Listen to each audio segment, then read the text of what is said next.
कभी सोचा है कि हिंदू धर्म में कुछ ऐसे पात्र हैं जिन्हें हमेशा जीवित रहने का वरदान मिला, या कुछ मामलों में श्राप? आज हम उन्हीं 7 अमरों की रहस्यमयी दुनिया को समझने की कोशिश करेंगे। क्या कोई हमेशा के लिए जीवित रह सकता है? ये एक ऐसा सवाल है जो, आप जानते हैं, सदियों से इंसानों के मन में उठता रहा है। हमेशा जीने की इच्छा, ये कल्पना शायद हमारी सबसे गहरी इच्छाओं में से एक है। अच्छा, हिंदू धर्म में इसके लिए एक बहुत ही खास शब्द है, चिरंजीवी। यह संस्कृत के 2 शब्दों को मिलाकर बना है, चिरम जिसका मतलब है एक लंबा समय, और जीवी यानी जो जीता है। तो चिरंजीवी का मतलब हुआ वो जो सृष्टि के अंत तक जीवित रहेगा। और ये सिर्फ एक आइडिया नहीं है, हमारे धर्म ग्रंथों में बाकायदा 7 ऐसे व्यक्तियों का जिक्र है जिन्हें ये असाधारण वरदान मिला है। तो चलिए इस प्राचीन रहस्य से पर्दा उठाते हैं और जानते हैं कि आखिर कौन हैं ये 7 अमर।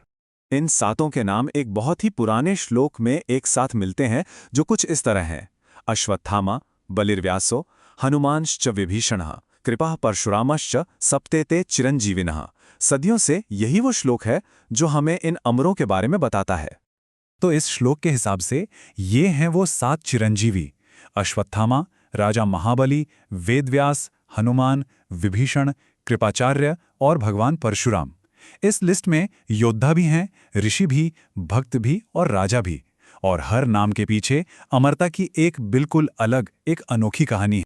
तो चलिए अब सबसे दिलचस्प हिस्से पर आते हैं, इनकी अमरता की कहानियों पर।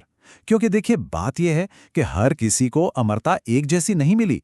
किसी के लिए ये एक श्राप थी, तो किसी के लिए सबसे बड़ा वरदान। लिस्ट में पहला नाम है अश्वत्थामा का, गुरु द्रोणाचार्य के पुत्र। महाभारत के युद्ध में जब छल से उनके पिता की हत्या कर दी गई, तो अश्वत्थामा का क्रोध, उनका दुख सब एक विनाशकारी रूप ले लेता है। बदले की आग में अंधे होकर उन्होंने एक बहुत ही भयानक काम किया। सोते हुए पांडव पुत्रों की हत्या कर दी। इस जघन्य अपराध के लिए भगवान कृष्ण ने उन्हें श्राप दिया। श्राप ये था कि वो हजारों साल तक इस धरती पर भटकते रहेंगे, दर्द सहते हुए, अकेलेपन में। तो उनकी अमरता कोई वरदान नहीं थी, वो एक अंतहीन सजा थी। अब कहानी है राजा महाबली की, एक असुर राजा जो अपनी दानवीरता और धर्म के पालन के लिए मशहूर थे। है ना एक मजेदार बात?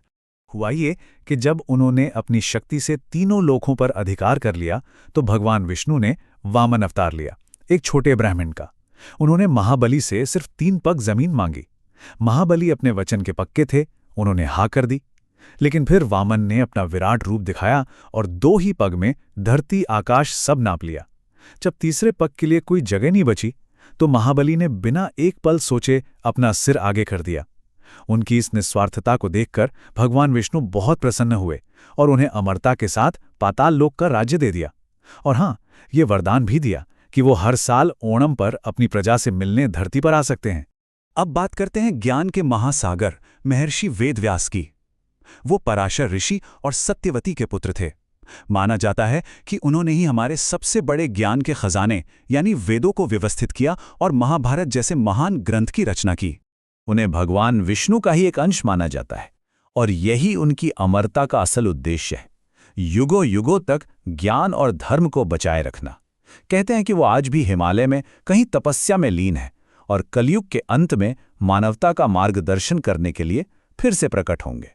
अब आते हैं उस नाम पर जो भक्ति और सेवा का दूसरा नाम है, हनुमान।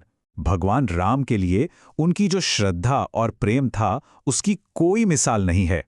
उनकी इस निस्वार्थ सेवा से खुश होकर खुद भगवान राम ने उन्हें ये वरदान दिया कि जब तक पृथ्वी पर मेरा नाम लिया जाएगा, तब तक तुम भी जीवित रहोगे और भक्तों की मदद करते रहोगे।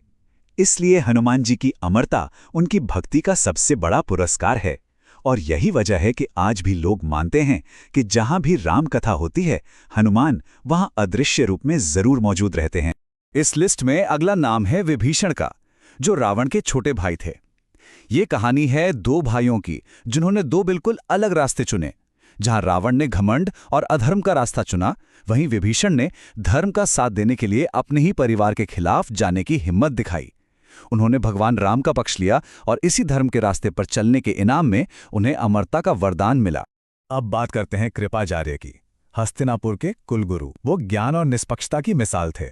उन्होंने ना सिर्फ कौरवों और पांडवों को शिक्षा दी, बल्कि महाभारत का पूरा विनाश देखने के बाद भी अर्जुन के पोते परीक्षित को भी मार्गदर्शन दिया। उनकी अमरता, उनके अटूट ज्ञान और तटस्थता का सम्मान है।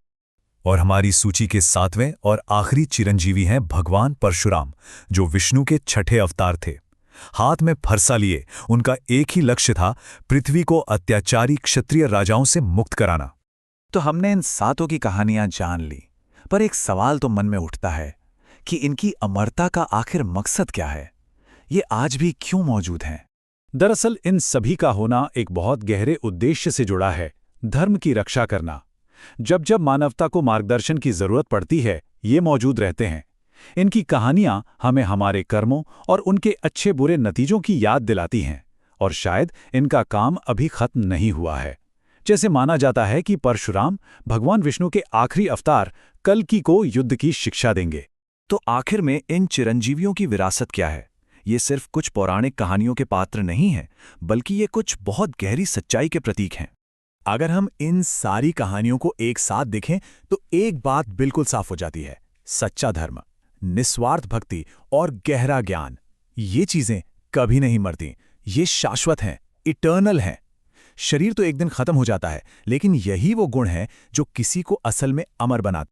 और यह हमें एक बहुत ही गहरे सवाल पर लाकर छोड़ता है।